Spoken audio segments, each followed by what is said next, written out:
Chers compatriotes, ce 30 juin 2019, la République démocratique du Congo va commémorer le 59e anniversaire de son indépendance.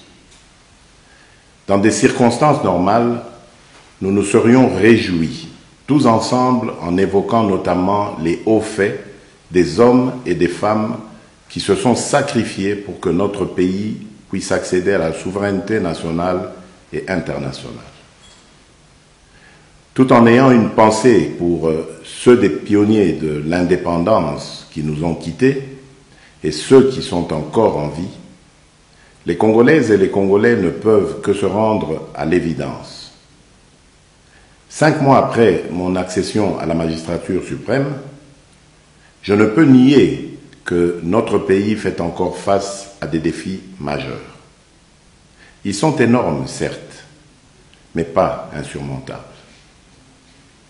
La problématique de l'insécurité récurrente dans certaines parties du territoire national, principalement dans les provinces de l'Ituri, du Nord Kivu, du Sud Kivu, du Tanganyika, du Kasaï et du Kasaï central, est très préoccupante.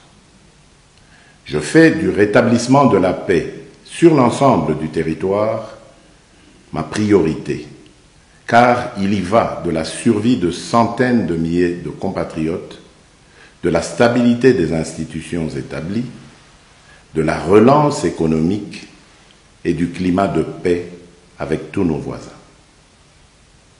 En attendant la mise en place imminente du gouvernement de la République, je n'ai pas croisé les bras.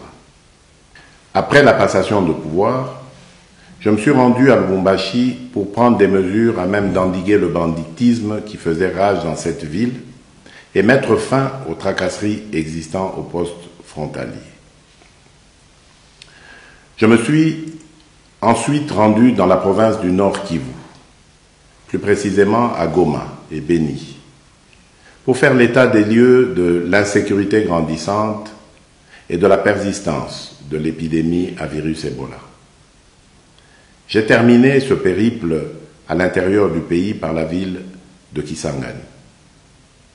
Partout où je suis passé, je me suis rendu compte que nos compatriotes vivent dans la peur du lendemain à cause de l'insécurité. Et en ce qui concerne Beni et Butembo, comme si cela ne suffisait pas, le drame humanitaire que constitue cette épidémie à virus Ebola est venu s'ajouter à ce tableau déjà assombri. Les derniers cas de résurgence d'insécurité en Ituri m'affectent profondément, car ils constituent un grand recul en matière de pacification. C'est ainsi que je viens d'ordonner à nos forces armées de mener des opérations de grande envergure dans les territoires de Djougou et Mahagi. Ces opérations vont s'étendre à Minembwe, dans le sud Kivu, pour mettre définitivement fin aux aventures de tous les hors-la-loi qui endeuillent nos populations et sèment la désolation dans cette partie du pays. Nous saluons les nombreuses redditions des groupes armés observées depuis notre accession à la magistrature suprême. Le gouvernement, en concertation avec la MONUSCO, est en train d'étudier le cadre adéquat pour leur prise en charge en vue de leur réinsertion dans la société. Nous lançons un vibrant appel aux groupes armés encore actifs à déposer les armes pour bénéficier des avantages de ce nouveau cadre de démobilisation, désarmement et réinsertion. L'insécurité est aussi et surtout le fait des groupes armés étrangers. Un plan de leur éradication totale est en train d'être discuté avec la MONUSCO et les pays voisins concernés.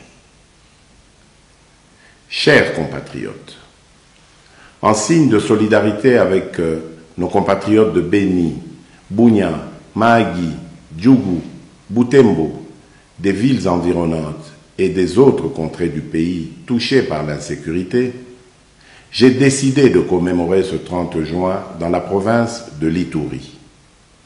Ma présence dans cette province s'explique par un souci de compassion envers des milliers de familles congolaises endeuillées. Chers compatriotes, mon propos d'aujourd'hui ne constitue pas un bilan à mi-parcours du chef de l'État.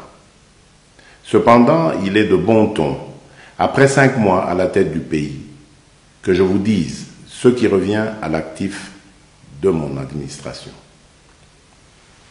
S'agissant du social, j'ai entrepris, dans le domaine de la santé, de mettre en œuvre des mesures qui produiront des effets bénéfiques à l'ensemble de la population à court terme. Ces mesures sont mises en place de manière progressive. Il en est ainsi de la gratuité des soins de santé au profit de nos hommes de troupe, ce qui constitue un prélude à la couverture maladie universelle que j'ai annoncée et à laquelle plusieurs partenaires extérieurs ont adhéré, promettant leur accompagnement. Pour renforcer la lutte contre le virus Ebola, j'ai créé un comité de coordination nationale placé directement sous la tutelle de la présidence qui réunit, outre le ministère de la Santé, des experts congolais dont la renommée en la matière est reconnue au-delà de nos frontières. Je ne ménagerai aucun effort pour enrayer ce fléau. C'est pourquoi, aux actions du gouvernement, j'ai décidé d'associer les leaders politiques locaux et ceux de la société civile, car ce combat nous concerne tous. La problématique de l'eau et de l'électricité à Kinshasa et dans l'arrière-pays se doit d'être définitivement résolue. À Kinshasa, la capitale, certains travaux d'aménagement de modules de traitement d'eau sont à terme et d'autres en cours de finition. C'est le cas, pour ne citer que ces exemples, de la station de Lemba Imbu, tout comme la reprise en alimentation d'eau au camp militaire de Kitona, dans la province du Congo central, après plusieurs décennies de pénurie. Dans le domaine des infrastructures, les travaux en cours sur l'étendue du territoire national, en particulier des routes et ponts d'intérêt général, démontrent ma détermination à favoriser l'intégration nationale et les échanges entre les provinces. Dans les centres urbains, la ville de Kinshasa a donné le ton avec des travaux d'aménagement, notamment des sauts de moutons, en vue de débarrasser la capitale de ces interminables embouteillages. En ce qui concerne la réhabilitation des routes, plusieurs ouvrages sont en voie d'être achevés à Kinshasa et dans les provinces, comme j'ai pu m'en rendre compte personnellement lors de ma visite dans la Chopo, où j'ai inauguré 2 ponts d'intérêt national. Des travaux de grande envergure ont été confiés à l'Office des routes dans toutes les 26 provinces et à l'Office des voiries et drainages en ce qui concerne Kinshasa et les principales villes du pays. S'agissant des travaux en province, ils concernent la réhabilitation et la réouverture des routes d'intérêt général, mais aussi la remise en état des ouvrages de franchissement, c'est-à-dire des ponts et des bacs. Nous construisons ces routes et ces ouvrages de franchissement pour une meilleure circulation des biens et des personnes sur l'ensemble du territoire national, ce qui va induire une véritable intégration nationale sur le plan économique. Les produits vivriers seront ainsi facilement acheminés des milieux ruraux où ils sont produits vers les grands centres urbains. Les échanges entre les différentes provinces, selon leurs spécificités et spécialités, vont entraîner l'embellie de notre économie aujourd'hui fortement extravertie. Mon objectif à terme est d'assurer l'autosuffisance alimentaire à toutes les Congolaises et à tous les Congolais. Il est en effet incompréhensible que la République démocratique du Congo, dotée d'innombrables ressources naturelles telles que des terres arables, des fleuves et des rivières poissonneux, des pâturages, puisse importer la quasi-totalité des biens de première nécessité. Le même élan sera poursuivi pour certaines mesures préconisées concernant notamment la baisse des prix des denrées alimentaires. Pour ce qui est des volets politiques et des droits de l'homme, je me réjouis avec l'ensemble des Congolais que notre pays ait connu sa première alternance pacifique et historique à l'issue des élections du 30 décembre 2018. Le mérite revient en premier lieu au peuple congolais qui est allé accomplir son devoir civique dans la paix. Ensuite, l'attitude affichée par mon prédécesseur à propos de l'alternance pacifique a été très déterminante pour le maintien de la paix et de la stabilité dans notre pays. Enfin, le rôle joué par les acteurs nationaux et internationaux impliqués dans le processus électoral a été tout aussi primordial.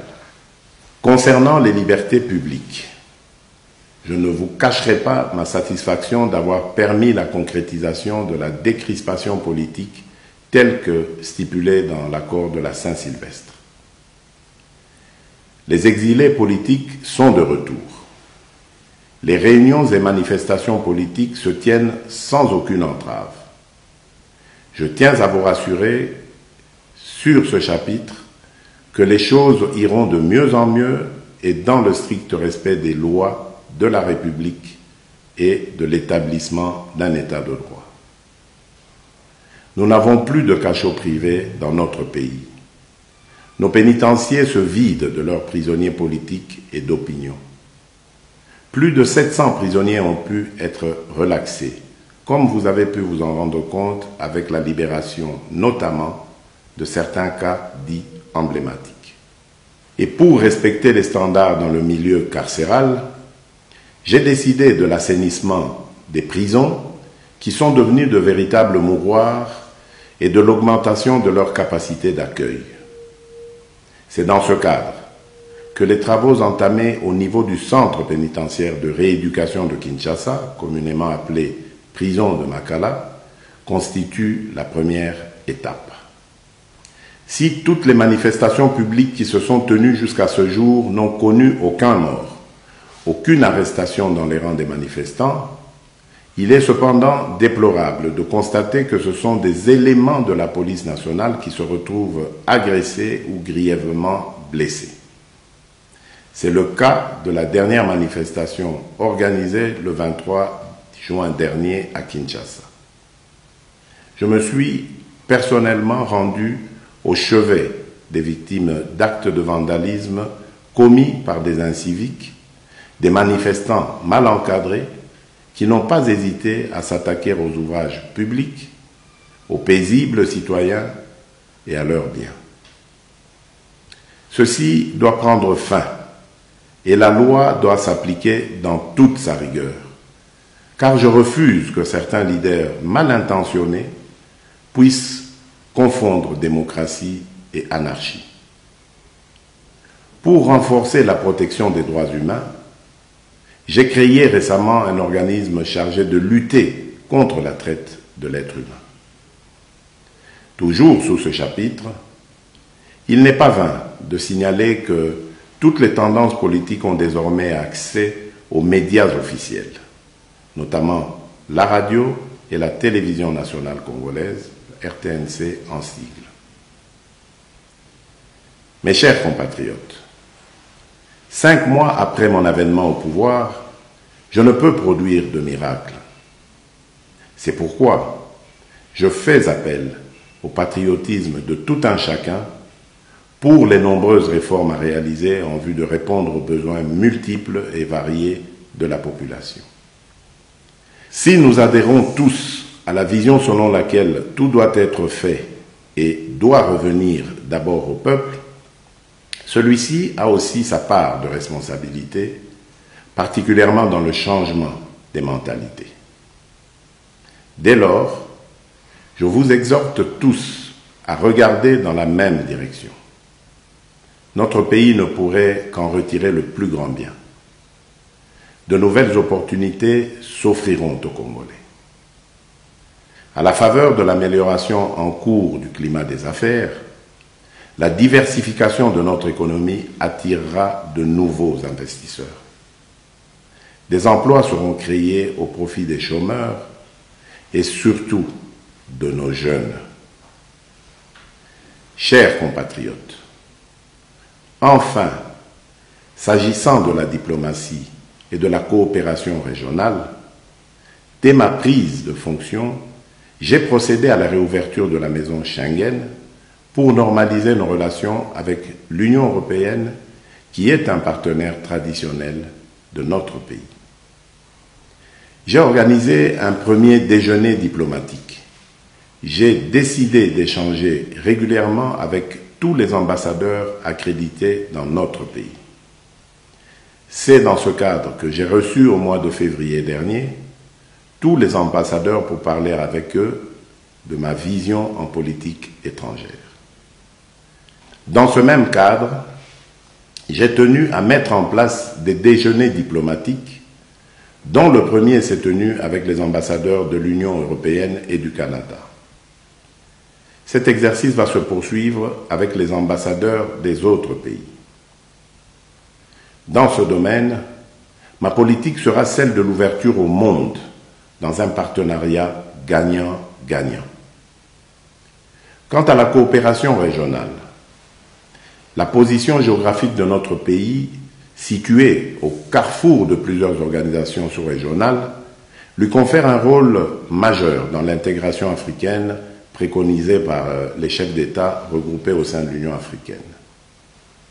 L'intégration africaine étant l'objectif ultime, j'ai entamé des voyages au niveau de la région pour partager cette idée avec mes pairs. Cette démarche consiste à réaliser d'abord l'intégration au niveau de chaque sous-région avant sa consolidation au niveau continental. C'est dans ce cadre que mes visites m'ont déjà permis d'échanger avec les chefs d'État de l'Ouganda, du Rwanda, du Burundi, de la Tanzanie, de la Zambie, de l'Angola et du Congo, en ce qui concerne nos voisins. À cette liste s'ajoutent mes fructueuses rencontres avec les chefs d'État du Kenya, de la Namibie, d'Afrique du Sud, du Gabon et de la Guinée équatoriale.